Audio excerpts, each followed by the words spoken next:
25 বছরের সংগ্রাম, 1971-এর মুক্তিযুদ্ধ, বাংলাদেশ স্বাধীন, অনেক প্রত্যাশা পূরণ হয়েছে এবং ধীরে ধীরে সেই প্রত্যাশায় নানা ধরনের বাধা, অন্তরায় বা প্রত্যাশা ভঙ্গের ঘটনাও ঘটতে থাকলো। শেখ মুজিবুর রহমানের শাসনকাল এবং পরবর্তী পর্যায়ে 1975 সালের 15ই আগস্টের কালো রাত, অনেকে এটিকে কলঙ্কময় দিন হিসেবে চিহ্নিত করেন ইতিহাসের। এটি অনাকাঙ্ক্ষিত দিন এবং 75 বাংলাদেশকে অনেকটাই বদলে দিয়েছে। 1975-এর 15ই আগস্ট, 3রা নভেম্বর, 7ই নভেম্বরের পথ ধরে বাংলাদেশ বহুদিন চলল এবং 90 এসে আরেকটি পট পরিবর্তন। বাংলাদেশ একটা গণতান্ত্রিক ধারায় প্রবেশ করলো, সংসদীয় গণতন্ত্রের ধারায়, এবং 15 বছরের শাসন, সেটি আজকের বিবেচনা আবার অনেক অনাকাঙ্ক্ষিত একটি শাসনকাল আমরা দেখলাম এবং 11ই জানুয়ারি বাংলাদেশকে আবার নতুন করে বদলে দিতে শুরু করলো। এই সব ঘটনাবলী নিয়ে কথা বলবার জন্য, ইতিহাসের এই নানান অধ্যায়, অজানা অধ্যায়কে জানবার জন্য আমরা 1975-এর নানান পট পরিবর্তনের সঙ্গে ওতপ্রোতভাবে সংশ্লিষ্ট একজনকে আজকে স্টুডিওতে আমন্ত্রণ জানিয়েছে। দর্শক মণ্ডলী, আজ যার সঙ্গে আমরা কথা বলবো তিনি বাংলাদেশের মুক্তিযুদ্ধে অংশ নিয়েছেন। এই মুহূর্তে তাকে বলা যেতে পারে যে 15ই আগস্টের রাজনৈতিক হত্যাকাণ্ডের দায় কাঁধে নিয়ে দীর্ঘদিন যাবৎ দেশে বিদেশে চলাচল করছেন। তিনি একজন মৃত্যুদণ্ডপ্রাপ্ত আসামি এবং ফেরারি আসামি বলা যায়। দর্শক মণ্ডলী, আমাদের আজকের অতিথি অবসরপ্রাপ্ত লেফটেন্যান্ট কর্নেল খন্দকার আব্দুর রশিদ। কেমন আছেন আপনি? জি, আমি আপনাদের দোয়া এবং বাংলাদেশের জনগণের দোয়ায় ভালোই আছি। তবে প্রতিটি মুহূর্তেই বাংলাদেশের কথা এবং বাংলাদেশের জনগণের কথা মনে আসে। আর আজকের এই অনুষ্ঠানের জন্য আপনাকে অশেষ ধন্যবাদ। কারণ 1975 সাল থেকে নিয়ে এই পর্যন্ত সত্যিকার অর্থে 15ই আগস্টের ঘটনাগুলো, তার আগে সেটা কিভাবে সংঘটিত হয় এবং পরবর্তীতে কি ধরনের নানাভাবে যে বিট্রিয়াল হয়েছে সেগুলোর কথা বাংলাদেশের জনগণ জানেন না এবং সেই সত্যি কথা আজ পর্যন্ত সময় ও সুযোগের অভাবে বলাও হয়নি। সুতরাং আজকে আমিও মনে করি বাংলাদেশের যে বর্তমান পরিস্থিতি, সেই পরিস্থিতিতে বাংলাদেশের রাজনীতিতে যারা রাজনীতি করে আসছেন তাদের সবাইরই মুখোশ পুরোপুরিভাবে খুলে গেছে। সেজন্য আজকে আমার মনে হয় যে এই সত্যি কথা বলার সুযোগ এসেছে এবং দিন এসেছে এবং আমি বিশ্বাস করি এতে বাংলাদেশের জনগণ উপকৃত হবে। ব্যক্তি স্বার্থে আমি আগেও কোনোদিন কোনো কিছু করিনি এবং এখনো ব্যক্তি স্বার্থ হিসেবে চিন্তা করে আমি কিছুই বলিনি। আমার জিজ্ঞাসা হচ্ছে, একটি হত্যাকাণ্ড তার দায় স্বীকার করে নিয়ে এবং মৃত্যুদণ্ড মাথায় নিয়ে অনেকটা ফেরার জীবন পালন করে আপনি কিভাবে ভালো আছেন? সেটা যদি আপনি যারা ওইভাবে মনে করে, কারণ আমি নিজের অন্তরে আমার যে নিজস্ব বিশ্বাস এবং আমি মুসলমান হিসাবে আল্লাহর কাছে সবকিছুর জন্য দায়ী। সুতরাং সেই হিসাবে আমি যখন চিন্তা করি যে আমি ভালো থাকার পেছনে আমার একটাই চিন্তা যে আমি এমন কোনো কাজ করিনি যার জন্য বাংলাদেশের কোনো নাগরিক এবং বাংলাদেশের জনগণ বা বাংলাদেশ কোনো ক্ষতিগ্রস্ত হতে পারে। এবং এই কারণগুলো আমার অতটুকু আত্মবিশ্বাস আছে, আমি তার জবাবদিহি জনগণের কাছে অনেকে অনেকভাবে নিতে পারে, কিন্তু এই জবাবদিহি আমি আল্লাহর কাছেও করতে পারবো যে আমার আন্তরিকতার মধ্যে কতটুকু সত্য ছিল। সুতরাং সেই জিনিসটাই আমাকে এত কিছু ধাক্কা খাওয়ার পর অনেক ভাবে পারিবারিক অসুবিধা এবং যেভাবে ক্ষতিগ্রস্ত করা হয়েছে, অন্যভাবে চিন্তা করলে ভালো না থাকারই কথা, কিন্তু আমার মনের জোর আছে বলেই, আমার আত্মবিশ্বাস আছে বলেই এবং আমি সবসময় সত্যকে নিয়ে চলছি বলেই এবং তারই সাথে আমি বলবো বাংলাদেশের জনগণের অধিকাংশ জনগণের ভালোবাসা আছে বলেই এবং আমার প্রতি তাদের দোয়া আছেই বলেই আমি ভালোই আছি বলবো। জি, এখন সেই অর্থে কোনো টেনশন বোধ করছেন এবং মনে করছেন যে ঝড়ঝঞ্ঝা সব মানুষের জীবনই থাকে, যেটুকু আছে সেটুকু দিয়ে যে বাকি জীবনটা পার করে দিতে পারবেন। যে ইনশাল্লাহ অতটুকু মনের জোর আমার আছে।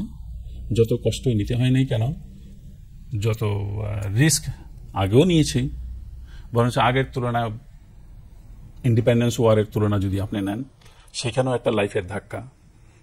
স্বাধীনতা কবে হবে, স্বাধীনতা যুদ্ধে আপনি মরবেন কি বাঁচবেন, তাছাড়া 15ই আগস্টে ধরেন, 15ই আগস্টে আপনি মরবেন কি বাঁচবেন, এটা হবে কি হবে না, তার কোনো নিশ্চয়তা নেই। তো সেই জন্য বরং এখন যা আছে সেটা তো আপনার ওদের চেয়ে তুলনামূলকভাবে রিস্ক অনেক কম।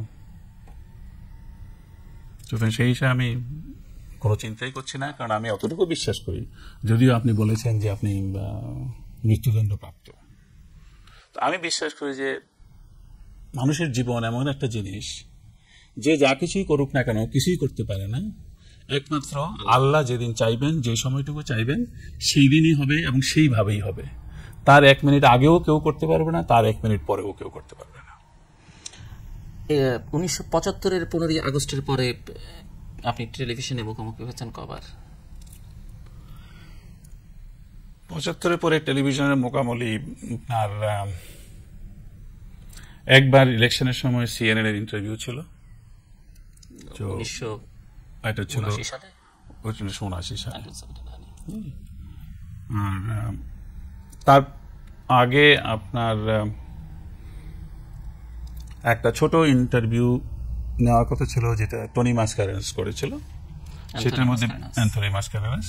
তো সেখানে ফারুকের ইন্টারভিউই নেওয়া হয়েছিল, ফারুকই যোগাযোগ করেছে এবং ওর সাথে ইন্টারভিউ দিয়েছে। আমাকে বলার পরে আমি যখন প্রথমবার ওর সাথে কথা হয়, আমি ব্যক্তিগতভাবে তাকে পছন্দ করিনি, সেই জন্য আমি বেশি কিছু বলা আমি ভালো মনে করিনি এবং সেই জন্য সত্যিকারভাবে বলাই হয়নি, খোলামেলাভাবে কোনো কথাই হয়নি। বিবিসি টেলিভিশনে প্রচার হচ্ছে না, ওটা একটা স্পেশাল প্রোগ্রাম ছিল, ওয়ার্ল্ড ইন অ্যাকশন। তো সেখানে হয়তো সেই করেছে এবং সেটা আমি দেখিও নাই।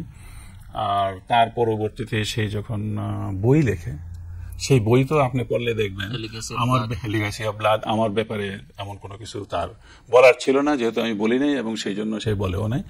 মোটামুটি বেশিরভাগ কথাবার্তা তার নিজের ফারুকের কথা আছে, তারপরে নিজের কথা আছে।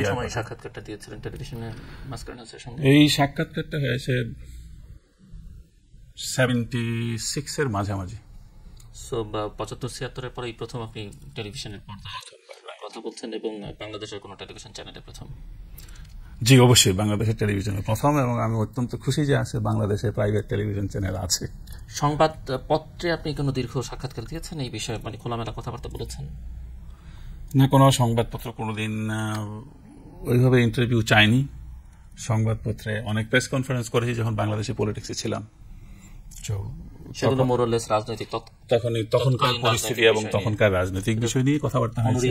অগাস্ট নিয়ে তেমন কোনো কথাবার্তা না, তেমন কোনো কথাবার্তা হয়নি, কেউ জিজ্ঞাসাও করেনি, কেউ কোনোদিন সে আলাপও করেনি, এবং তখনকার পরিস্থিতি এমন কিছু বলা এমন কোনো ভালোও মনে করেনি। আপনার এখন বয়স কত, বা আপনি যদি অন্যভাবে বলেন যে আপনার জন্ম কোন সময়টাতে, কোন সালে? জি, আমার জন্ম হয়েছে 1946 সালে 6ই ডিসেম্বর, কুমিল্লা ডিস্ট্রিক্টের ছয়গড়িয়া গ্রামে, চান্দিনা থানা। একটু ধারণা দেবেন আপনার চাইল্ডহুড সম্পর্কে? আপনার বাবা মা কি করতেন, বা আপনার স্কুল জীবনটা, শৈশবটা একটু যদি ধারণা দেন দর্শকদের। আমার বাবা স্কুল টিচার ছিলেন। আমাদের ফ্যামিলিতে লেখাপড়ার চর্চা ছিল এবং আত্মীয় স্বজন যারাই আছে ওই গ্রামে আমাদের ফ্যামিলির লোকেরাই লেখাপড়া করেছে, বিভিন্ন চাকরি বাকরিতে আছে। আর আমিও ছোটকালে গ্রামের স্কুলেই পড়েছি, বাবার সাথে সাথে স্কুলে যেতাম। আর তারপরে গ্রামের স্কুল থেকে, চান্দিনা স্কুল থেকেই আমি ম্যাট্রিক পরীক্ষা দিয়েছি এবং এরপরে আমি ঢাকা কলেজে পড়েছি, তারপরে ঢাকা ইউনিভার্সিটিতে পড়েছি। আমি সোয়েল সায়েন্সে পড়েছিলাম। আর তখনই গ্রাজুয়েশন করেছেন, মানে অনার্স করেছেন? আমি সোয়েল সায়েন্সে অনার্স করেছি। না, করা হয়নি, কারণ তখন এই 65 ওয়ারে পরে যখন বাংলাদেশ আর্মিতে যোগদান দেওয়ার পাকিস্তান আর্মিতে যোগদান দেওয়ার সুযোগ আসছে, তখন সেই একটা মোটিভেশনের মধ্য দিয়ে তো আর্মিতে জয়েন করেছি 65-এ জি 65-এ কমিশন লাভ করেন। ওয়ারের পরে আমরা 66-এ কমিশন লাভ করি। আপনার ভাই বোন কজন? আমরা 2 ভাই। আপনি বড়? না, আমি ছোট। আমার আরেক বড় ভাই আছেন, উনি দেশেই আছেন। আপনি বিয়ে করলেন কোন সময়? বিয়ে করলাম আপনার 69-এ। 1969-এ। বঙ্গবন্ধু হত্যা মামলার অন্য আরেকজন আসামি লেফটেন্যান্ট কর্নেল ফারুক রহমান, তার সঙ্গে আপনার পরিচয় কোন সময় থেকে? ওর সঙ্গে আমার প্রথম পরিচয় এক তো পাকিস্তান মিলিটারি একাডেমিতে আমরা কাছাকাছি ছিলাম। আপনার কি এক ব্যাচের? না, একই বেছে না। ফারুক 2 নম্বর ওয়ার কোর্সে ছিল, আমরা 4 নম্বরে ছিলাম। 4th ওয়ার কোর্স এবং ফারুক 2nd ওয়ার কোর্স। তো সেটা ছিল। তারপরে যখন বাংলাদেশ স্বাধীনতার যুদ্ধে গেল, তখন 17-এ ফারুক যখন ডিফেক্ট করে দুবাই থেকে ইন্ডিয়াতে চলে আসে, এবং আমি যখন ইন্ডিয়াতে গেলাম তখন সেখানেও দেখা হয়েছে। তারপর এর পরবর্তীতে বাংলাদেশ আর্মিতে এসে লিবারেশনের পরে তো সবসময় দেখাই হয়। ফারুক রহমান বিয়ে করেছেন কোন সময়টাতে? ফারুক বিয়ে করেছে 73-তে। তো ওনার বৈবাহিক সম্পর্কটা সোফার উইডো হচ্ছে উনি আপনার ভাইরা, মানে 2 বোনকে আপনারা 2জন বিয়ে করেছেন?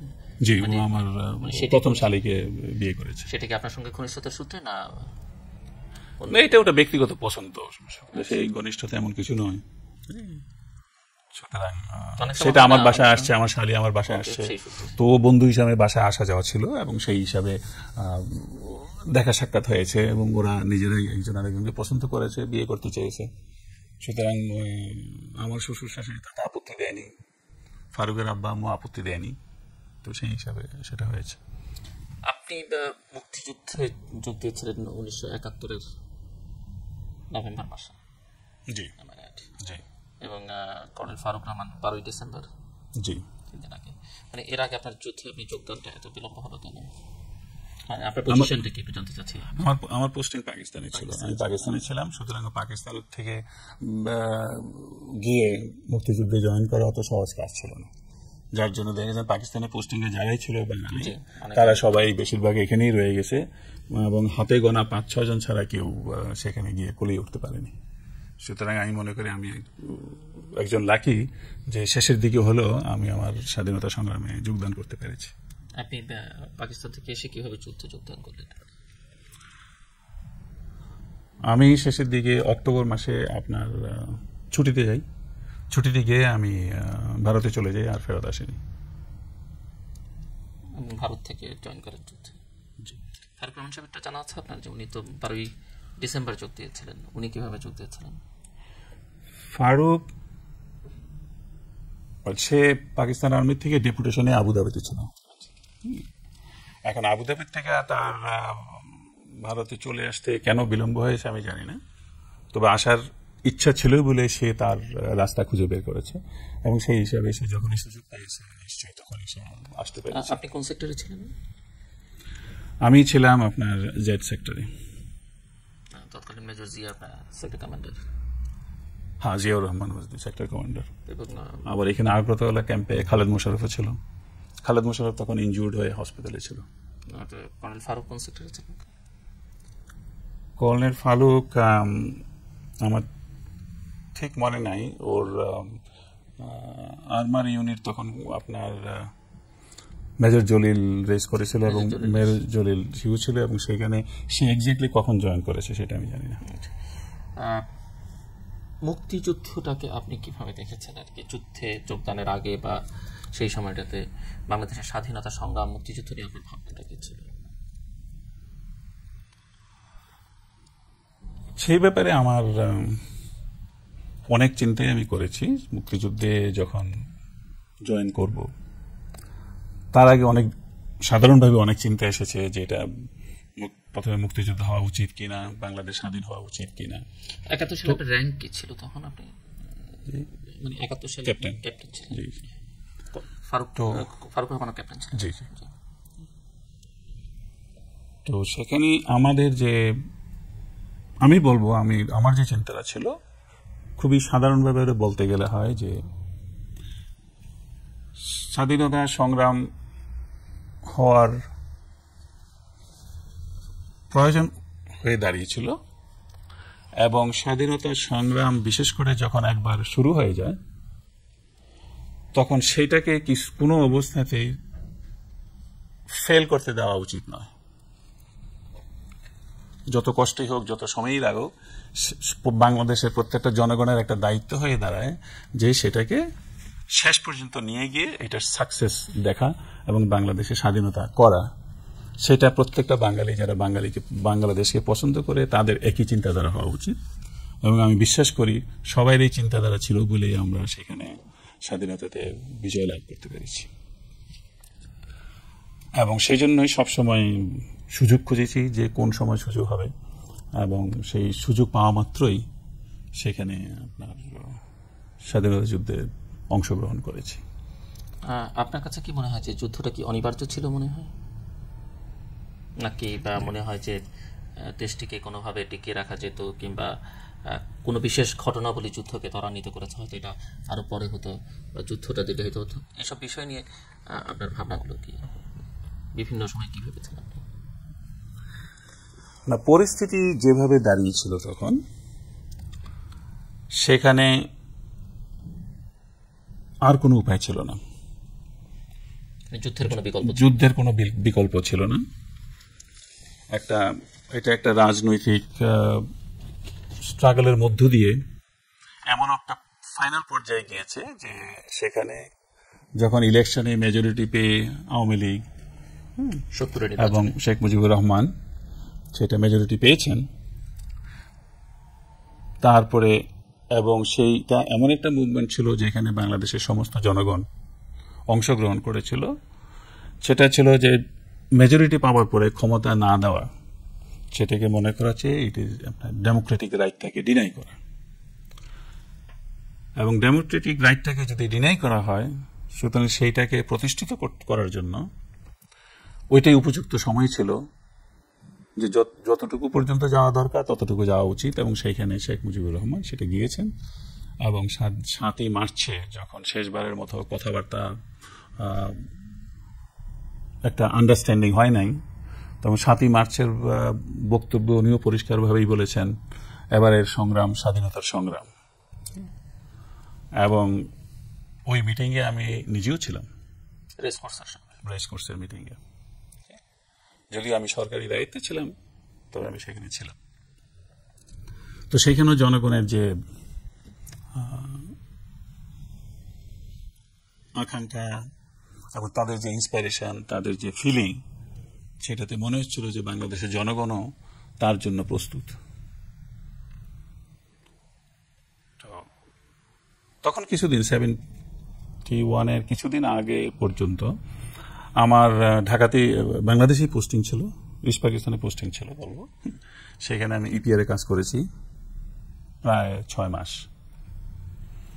এবং 7ই মার্চের মিটিংয়ের পরে আমাকে 24 আওয়ার্সের মধ্যে পাকিস্তানে এসে আমার পুরানো ইউনিট 2 ফিল্ড রেজিমেন্টে জয়েন করতে বলা। তো তার জন্য আমাকে চলে আসতে হয়েছে 7ই মার্চের পরেই এবং আমি তখনই আমি বুঝতে পেরেছি যেহেতু ইপিআর এ বর্ডার এরিয়াতে আমি 6 মাস কাজ করেছি বিভিন্ন ঘটনাবলিতে, সেটা আমি বুঝতে পেরেছি যে এটা বাংলাদেশ স্বাধীনতা যুদ্ধের দিকে যাচ্ছে এবং তখন আমি এটাও বুঝতে পারি যে ইনশাল্লাহ বাংলাদেশ এবার স্বাধীন হবে। সেনাবাহিনীর ভেতরে আপনার অফিসাররা এসব বিষয় নিয়ে কথাবার্তা বলতেন ওই সময়টাতে? হ্যাঁ, আমাদের নিজেদের মধ্যে কথাবার্তা হতোই। এরকম কি কারোর মধ্যে কখনো মনে হয়েছে কিনা যে পূর্ব পাকিস্তান পশ্চিম পাকিস্তান মিলে একটা কনফেডারেশন হতে পারে বলে হয়তো দেশটা তখনকার মতো একসঙ্গে থাকতে পারে, এরকম কখনো মনে হয়েছে আপনাদের বাঙালি অফিসারদের মধ্যে কোনো আলোচনায় বা কখনো রাজনৈতিক নেতৃবৃন্দের সঙ্গে এগুলো নিয়ে কথাবার্তা হয়েছে কিনা?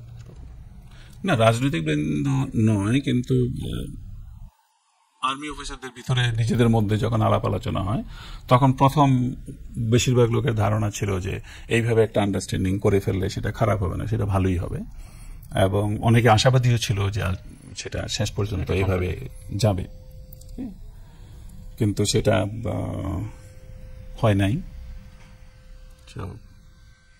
কারণ তখন পাকিস্তানের সরকার যারা ক্ষমতায় ছিল, তো তারাই সেটাকে কার্যকরী করার পদক্ষেপ নেওয়া উচিত ছিল। যদি ওরা সবসময় বলতো ওরা চেষ্টা করছে, কিন্তু সেই চেষ্টার মধ্য দিয়ে যদি যে মেজরিটি পেয়েছে তাকে যদি ক্ষমতাই না দেওয়া হয়, তাহলে সেইখানে অন্য কোনো আন্ডারস্ট্যান্ডিং তো সম্ভব হওয়ার কথা না। আপনার কাছে কি মনে হয় সেরকম কিছু হলে কি ভালো হতো? সেরকম যদি কিছু হতো তাহলে খারাপ হতো না। আফটার অল আমরা দুনো ভাগে, East Pakistan and West Pakistan, এটা মুসলমান দেশ, এবং মুসলমানদের মধ্যে একটা ভালো সহযোগিতা রাখা, এবং কনফেডারেশন স্টেট হলে বাংলাদেশ এটা ডাইরেক্ট স্বাধীন না হলেও ইনডাইরেক্ট স্বাধীনতার মতোই। সুতরাং তো সেইখানে এটা এমন খারাপ কিছু হওয়ার ছিল না। কিন্তু যুদ্ধটা অনিবার্য ছিল এবং শেষ পর্যন্ত মনে হচ্ছে স্বাধীনতাটা অনিবার্য। হ্যাঁ, সেটা যখন হয় নাই, তখন যুদ্ধে যখন একবার চলেই যাওয়া হয়েছে, তখন স্বাধীনতাই অনিবার্য। যুদ্ধে যাওয়ার পরে আর সেখানে তার কোনো বিকল্প নাই। এবং যুদ্ধটা আপনি মনে করেন যে পাকিস্তানি যুদ্ধ করতে বাধ্য করেছে?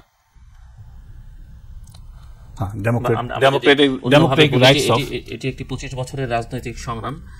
কেউ কেউ যেমন বলবার চেষ্টা করেন যে 1971 সালের 25শে মার্চ থেকে 17ই এপ্রিল পর্যন্ত, মুজিবনগর সরকার গঠিত হওয়ার আগ পর্যন্ত এটি একটি সামরিক যুদ্ধ ছিল। যেমন কর্নেল ওলি তার পিএইচডি থিসিসে যেমনটা বলছেন যে এখানে রাজনৈতিক নেতৃত্বের কোনো ভূমিকা ছিল না, সামরিক নেতৃত্বের অধীনে যুদ্ধ হচ্ছে। তো এই যে সামরিক বাহিনীতে যারা আপনারা ছিলেন, আপনি তো পরে যোগ দিয়েছেন, এই সময়টাতে যারা যোগ দিলেন তারা কি আগের থেকেই মানসিকভাবে প্রস্তুত ছিলেন এবং যুদ্ধে অংশ নিলেন? না, সেটা যারা বলেছে এই ভূমিকাটা, এই যে রাজনৈতিক নেতৃত্বের এই সময়টাতে ভূমিকা বা সামরিক বাহিনীর থেকে যারা গিয়ে সরাসরি যুদ্ধে ঝাঁপিয়ে পড়লেন, তাদের রোলটাকে আপনি কিভাবে দেখেন? যারা এইভাবে কথা বলবে, এটা তাদের, আমি বলবো এটা সেলফ অ্যাডভার্টাইজমেন্ট করা, এবং তার মধ্যে কোনোদিন যত লজিক নিয়ে আপনি আলাপ করবেন, এটার মধ্যে কোনো সত্যতা থাকতে পারে না। আর্মি যদি in a normal service code, সামরিক বাহিনী যদি মনে করে যে তারা যুদ্ধ করবে, হ্যাঁ, দেশকে স্বাধীন করবে, সেইখানে এটা রিভোল্ট হয়, স্বাধীনতা যুদ্ধ হয় না। সেটা ডিফেকশন হয়, সেটা স্বাধীনতা যুদ্ধ হয় না। স্বাধীনতা বাহিনীর ভেতরে বিদ্রোহ, হ্যাঁ, সামরিক বাহিনীর ভিতরে সেটা একটা বিদ্রোহ একটা। এবং সামরিক বাহিনী চলে গিয়ে ওরা যদি বলতে চায় যে সামরিক বাহিনী করেছে বাংলাদেশের জনগণের, তাতে কোনো অংশ নেই, রাজনৈতিক নেতৃত্বের কোনো, তারপরে রাজনৈতিক নেতৃত্বের কোনো ভূমিকা ছিল না, সেটাই ভুল ধারণা। বাংলাদেশের স্বাধীনতার প্রয়োজনীয়তা কখন আসলো? প্রয়োজনীয়তাই তখন আসলো যখন রাজনৈতিক নেতৃবৃন্দ তারা সংখ্যাগরিষ্ঠ হয়েছে, এবং সংখ্যাগরিষ্ঠ পাওয়ার পরে তাদের ক্ষমতা যাওয়ার অধিকার আছে। সেইখানে এইটা একটা rights, it is Democratic rights.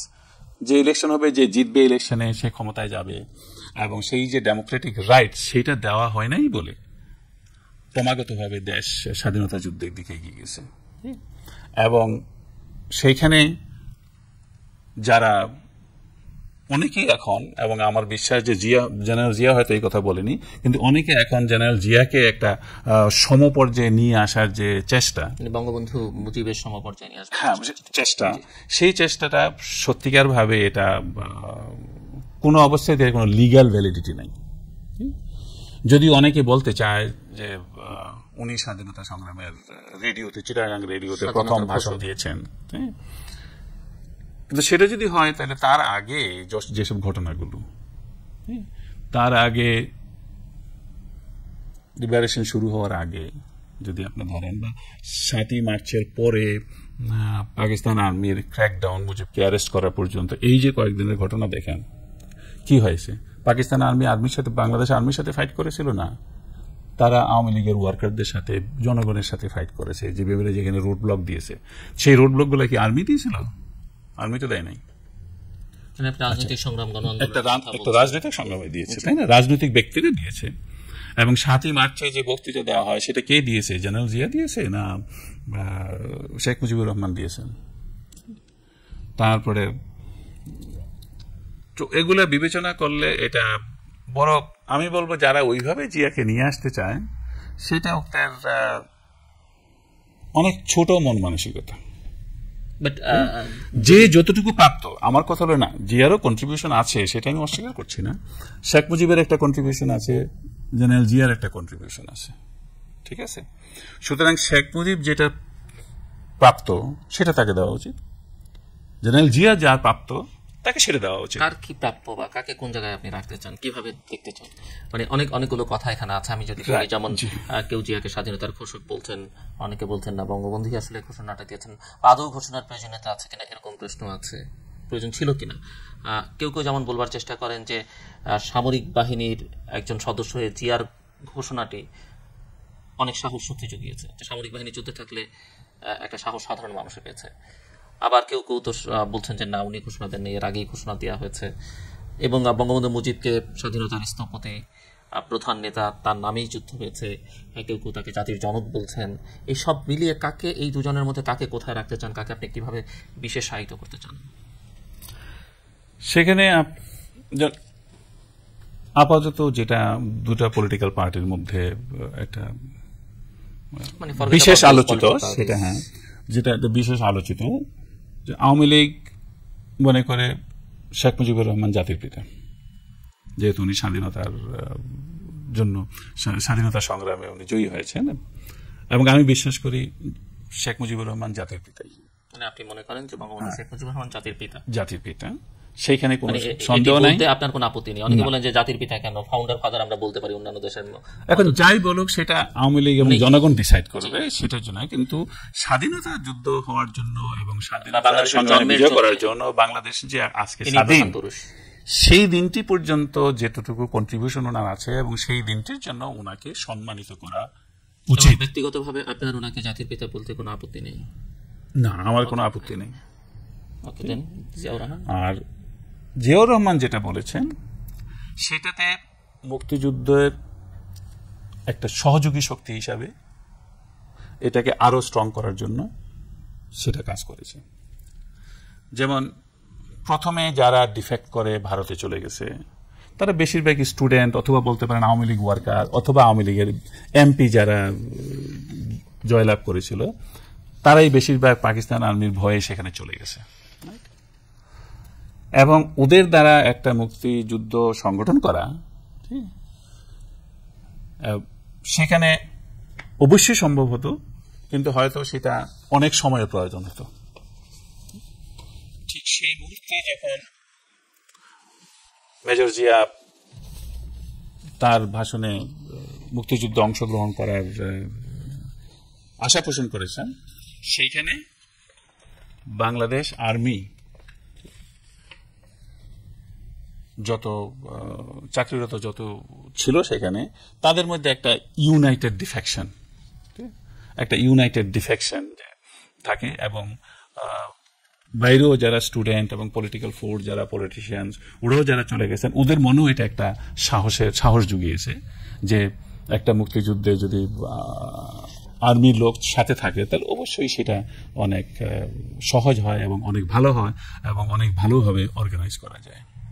সুতরাং সেই সহযোগী শক্তি হিসাবে বাঙালি হিসেবে যারা আর্মিতে তখন ছিল বাংলাদেশে, এবং যারা বলতে পারেন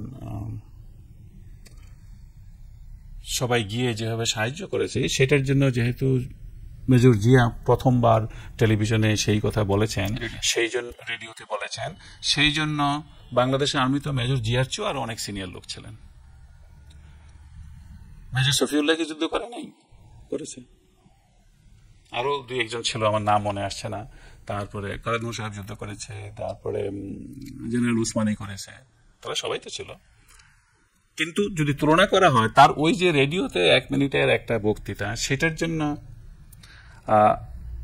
তাকে একটা মূল্যায়ন দিতে হয়, সেটা স্বাধীনতা যুদ্ধের একটা সহযোগী শক্তি হিসাবে। এবং সেইখানে তার জন্য তাকে কি বলা হবে না হবে সেটা জনগণ ডিসাইড করবে, বিএনপি ডিসাইড করবে।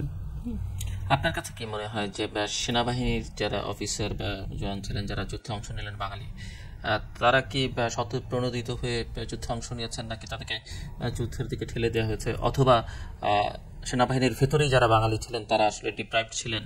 কি মনে হয়? না, সেখানে আমরা ডিপ্রাইভ বলবো না, কিন্তু একটা ভুল পাকিস্তান সরকারের তরফ থেকে হয়েছে এবং সেই জন্য আমি বলবো যে এই ডিফেকশনটা 100% হয়েছে। তা না হলে হয়তো এটা একটা পার্সেন্টেজ হিসাবে যেত। কে কখন ডিফেক্ট করবে, যার যখন ইচ্ছা হবে তখন সে ভেগে যাবে, যে গিয়ে মুক্তিযুদ্ধে অংশগ্রহণ করবে। কেউ প্রথমে যাবে, কেউ মাঝখানে যাবে, কেউ শেষ মুহূর্তে যাবে। সুতরাং প্রত্যেকের হিসাব বিবেচনা করে সেখানে যাওয়া না যাওয়ার একটা সিদ্ধান্ত নেওয়ার সুযোগ থাকত। কিন্তু পাকিস্তান সরকার যখন বাংলাদেশ বাঙালি যারা আর্মিতে আছে এবং যারা ইস্ট পাকিস্তান রাইফেল, পুলিশ, যারা আর্মস নিয়ে আছে, যাদের হাতে আর্মস আছে, যেটা force, paramilitary and military force, তাদের সবাইকে সারেন্ডার করার জন্য বলেছেন, যে ডিসব্যান্ড করা হয়েছে এন্ড দে শুড সারেন্ডার। সুতরাং একটা army train person with arms, they don't surrender to anybody in the radio announcement. It never happened in the history that somebody just announced in the radio that everybody surrender arms. A normal terrorist also doesn't surrender arms with a radio announcement. See? তো সেখানে একটা ডিজার্ম, একটা army ইউনিটকে কিভাবে করতে হয় সেটার জন্য যথেষ্ট প্রস্তুতির প্রয়োজন হয়। তো পাকিস্তানের তার কোনো প্রস্তুতি ছিল না, তারা শুধু রেডিওতেই অ্যানাউন্সমেন্ট করে দিয়েছে যে বাংলাদেশে সবাই এখন ডিসব্যান্ড হয়ে গেছে এবং তারা তাদের আর্ম সারেন্ডার করে দিয়ে ফেলুক। সুতরাং সেই হিসাবে কেউ সারেন্ডার করে না। They had to defect, and that is why the army defection and the EPR defection was 100%। এরকমটি না হলে আপনার কি মনে হয় যে এটা যদি না হতো, ওই অ্যানাউন্সমেন্টটা যদি পাকিস্তান সরকারের তরফ থেকে না হতো, সেটা আমি প্রথমেই বললাম যে তখন প্রত্যেকটা মানুষেরই চিন্তা করার সময় আছে যে কোন সময় কোন সুযোগে সে ভেগে গিয়ে মুক্তিযুদ্ধে অংশগ্রহণ করবে। তখন সেভাবে দেখবেন যে হয়তো ইনিশিয়ালি 5% লোক ভাগছে, পরবর্তীতে আস্তে আস্তে 20, 30, 40, 50% হতে পারে, হয়তো আর বাকি 50% হয়তো চাকরিতে কন্টিনিউ করছে। সুতরাং সেটার ব্যাপারে একটা সন্দেহের প্রশ্ন থাকে যে কতজন যাবে মুক্তিযুদ্ধে অংশগ্রহণ করতে আর কতজন পাকিস্তান আর্মিতে চাকরিরত অবস্থায় থেকে যাবে। মুক্তিযুদ্ধ চলাকালে কোনো রাজনৈতিক নেতৃত্বের সঙ্গে যোগাযোগ ছিল কিনা আপনার? মুক্তিযুদ্ধ চলাকালে আপনার প্রথমে যখন আমি কলকাতা হেডকোয়ার্টারে যখন কয়েকদিন ছিলাম, তখন সেখানে প্রায় সবার সাথে পরিচয় হয়েছে। জেনারেল ওসমানী ছিল, খন্দকার মোশতাক ছিল, তাজউদ্দিন সাহেব ছিলেন, নজরুল ইসলাম সাহেব ছিলেন, তারপরে আরো অনেকে ছিল, সত্যিকারের নাম সব মনে নাই। ঘনিষ্ঠ যোগাযোগ ছিল কারোর সঙ্গে? না, ওরকম ঘনিষ্ঠ কেউ না, এক্সেপ্ট জেনারেল ওসমানী ছাড়া আর কারোর সাথে। বিকজ আর্মি, আপনারা জানেন যে পলিটিশিয়ানদের সাথে অতটা মিশে না। একটা আর্মির লোক আরেকজন আর্মির লোক পাইলে নর্মালি ওদের সাথেই কথাবার্তা গল্প সব বেশি হয়। আপনার বাড়ি তো কুমিল্লাতে? জি, আমার বাড়ি। খন্দকার মোশতাক আহমেদের বাড়ি আপনার এলাকায়?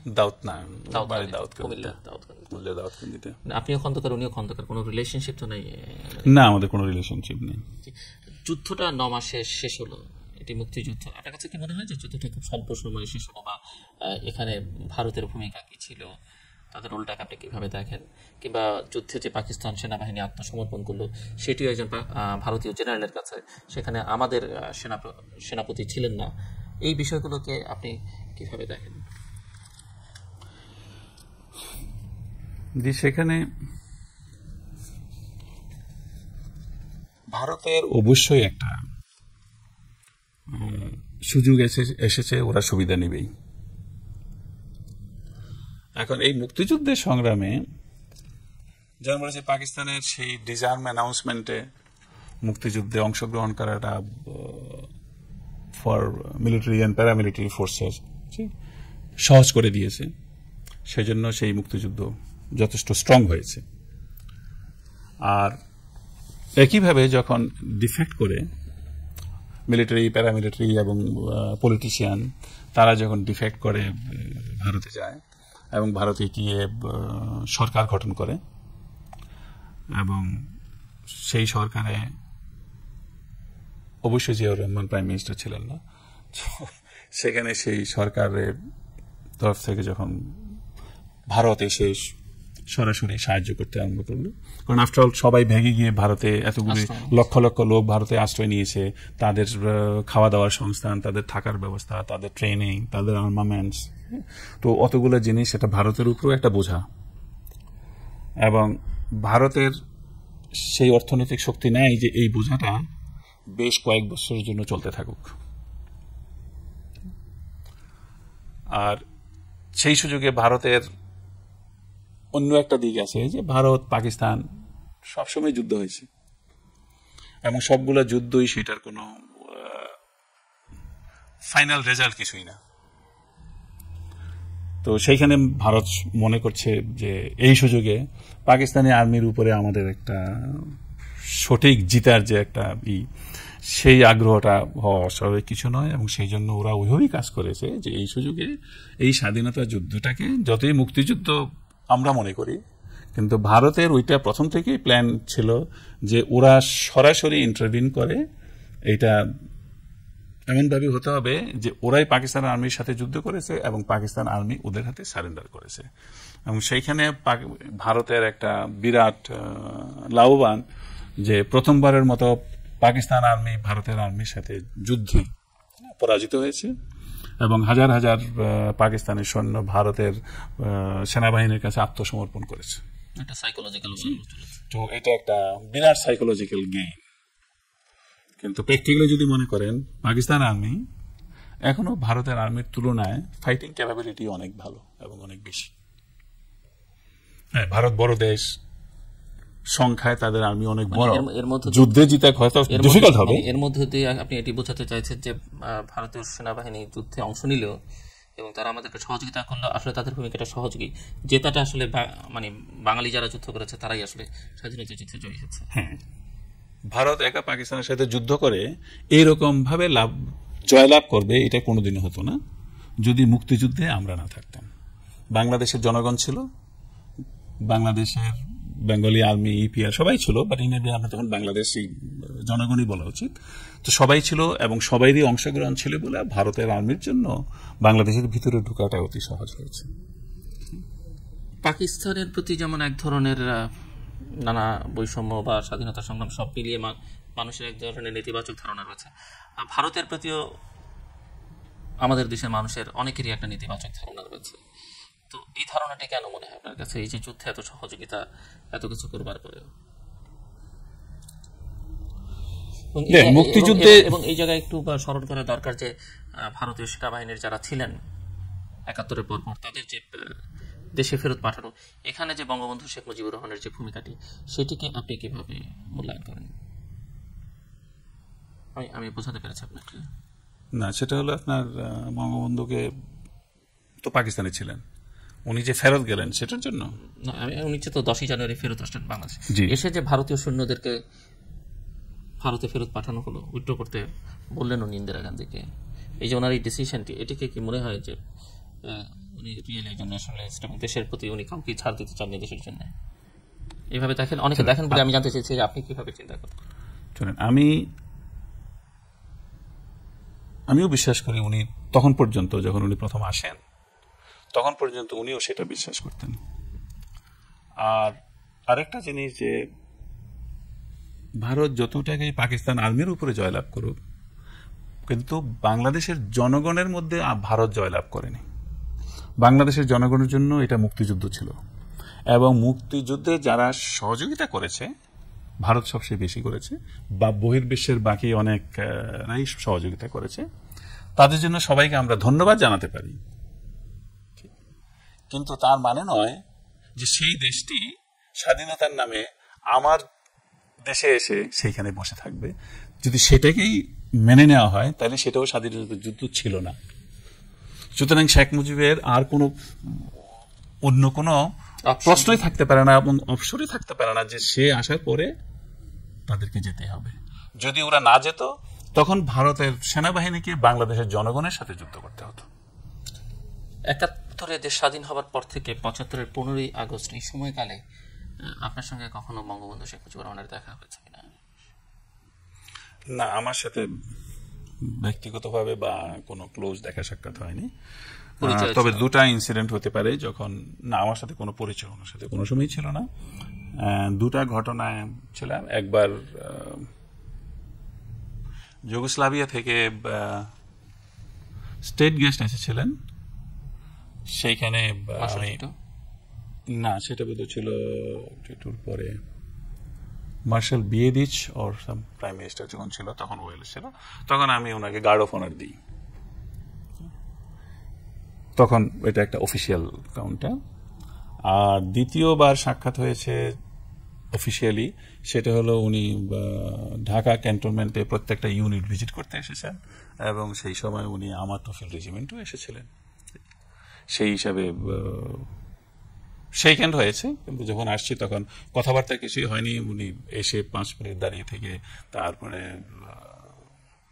আর্মি চিফ শফিউল্লাহ আর ডেপুটি চিফ জিয়াউর রহমান ওদের সাথে দাঁড়িয়ে কথাবার্তা বলে তারপরে চলে গেছেন অন্য ইউনিটে।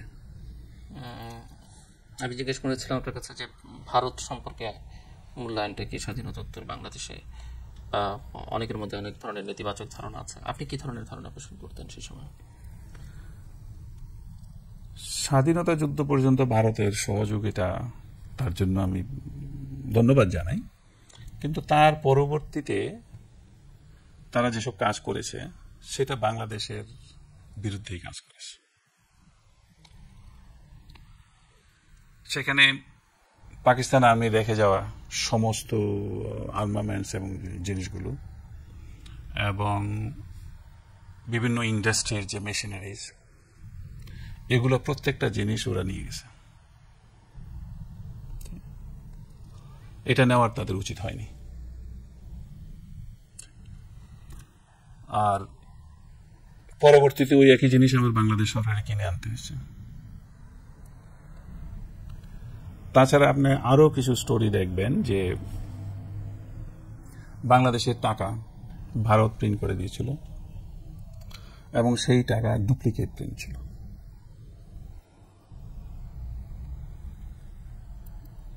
এবং সেখানে সেটা আমাদের অর্থনীতিতে ভীষণভাবে আঘাত করেছে।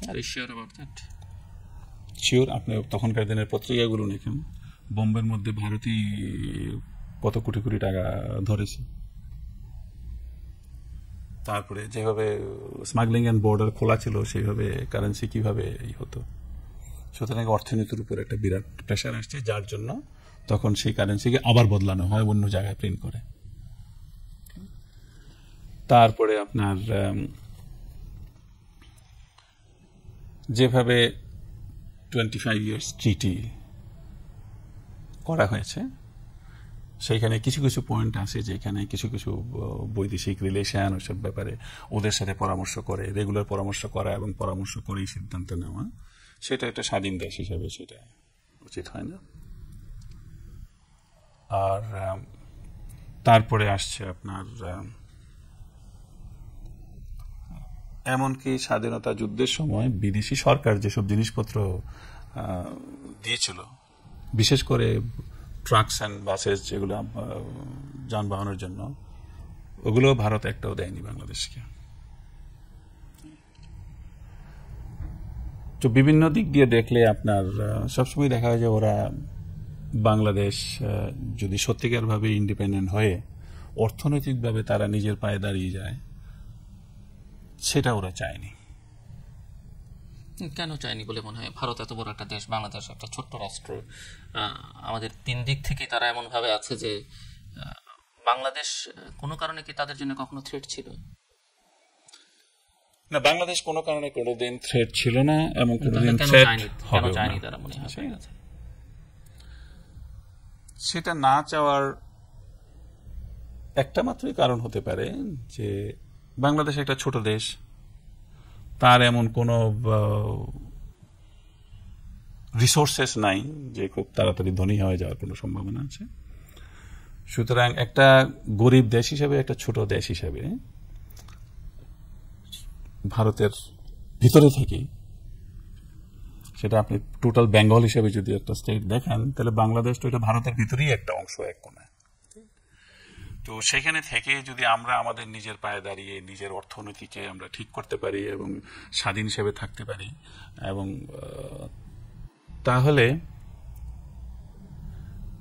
সেটা হয়তো ওরা মনে করে যে এটা একটা মোটিভেটিং ফ্যাক্টর হয়ে দাঁড়িয়ে যেতে পারে, যে তাহলে হয়তো আদার ইন্ডিয়ান স্টেট যেখানে গন্ডগোল চলছে তাদের সেই ক্যাপাবিলিটি এবং মেন্টাল আরো স্ট্রং হবে, যে বাংলাদেশ স্বাধীনভাবে দাঁড়িয়ে থেকে উন্নতি করতে পারলে আমরাও পারবো, সুতরাং আমরাও স্বাধীন হব।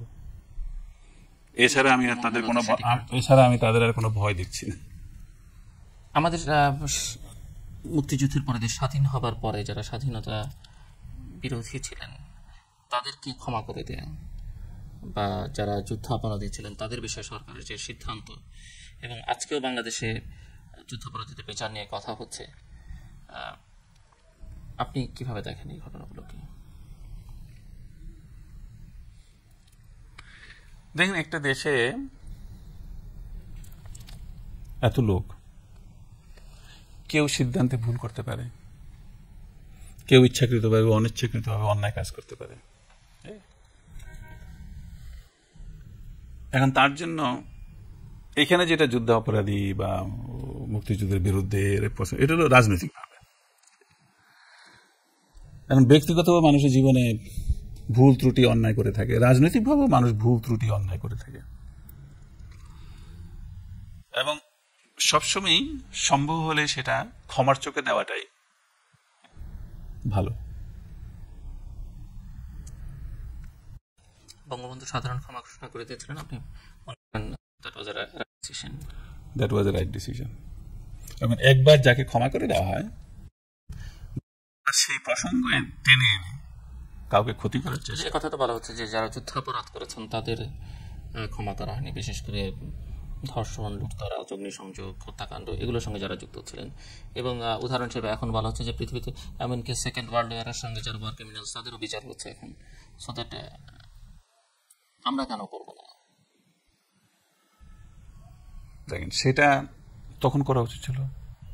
শেখ মুজিবুর রহমান যখন তাদেরকে মাফ করে দিয়েছেন, ঠিক তখন সেটা করা উচিত ছিল, উনি করেননি। উনি যখন করেন নাই, উনি যখন মনের কাছ থেকে অতটুকু লেভেল পর্যন্ত মাফ করে দিয়েছেন, তারপরে সেই প্রসঙ্গকে এখন টেনে এনে একটা ইস্যু তৈরি করা, কথা বলার জন্য, কাউকে ছোট করার জন্য, এটা দিয়ে কেউ নিজে বড় হবে না। আর এই ইস্যুটা বাংলাদেশের জনগণের সামনে এখন তাদের ক্ষতি ছাড়া লাভবান হওয়ার কিছুই নাই। আমাদের রাজনীতিবিদরা সবসময় বাংলাদেশের জনগণের জন্য কাজ করে নাই, ছোটখাটো ইস্যু নিয়েই ওনারা নিজেদেরকে ব্যস্ত রাখেন। সুতরাং এগুলি বাদ দিয়ে একটা নেশনকে গড়ে তুলতে এটা আমাদের এখন একটা ইউনিটির প্রয়োজন। আর সেই ইউনিটিটাকে আমরা নিজেরাই ধ্বংস করি এইসব ধরনের ইস্যু বের করে।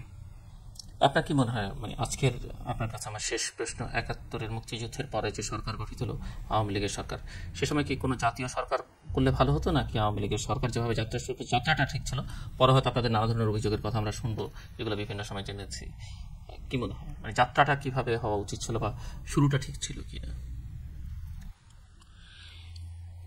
আমি বলবো যাত্রা আওয়ামী লীগের হিসাবে চিন্তা করলে যাত্রা ঠিকই ছিল, কারণ স্বাধীনতা যুদ্ধের আগে ওরাই ইলেকশনে জয়লাভ করেছে, সুতরাং তাদের ক্ষমতা থাকার অধিকার আছে, যাকে কেন্দ্র করে সেই ডেমোক্রেটিক রাইটটা ডিনাই করার জন্য বাংলাদেশের জনগণ মুক্তিযুদ্ধে অংশগ্রহণ করলো, দেশ স্বাধীন হলো। সুতরাং তার পরে এসে ওরা নিজেরা ক্ষমতা নেওয়া এটা এমন অন্যায় কোনো কাজ নয়। তারপরে বাংলাদেশের কনস্টিটিউশন যেটা প্রথম লেখা হলো, এটাও একটা ডেমোক্রেটিক কনস্টিটিউশন, এবং সেটাও বাংলাদেশের স্বাধীনতা যুদ্ধের সাথে মিল হয়ে সেটা এগিয়ে যাচ্ছিল। কিন্তু পরবর্তীতে সেই সরকার অনেক ভুল করেছে, এবং সেই ভুলটা কি সেটা আমরা পরবর্তীতে আসছি।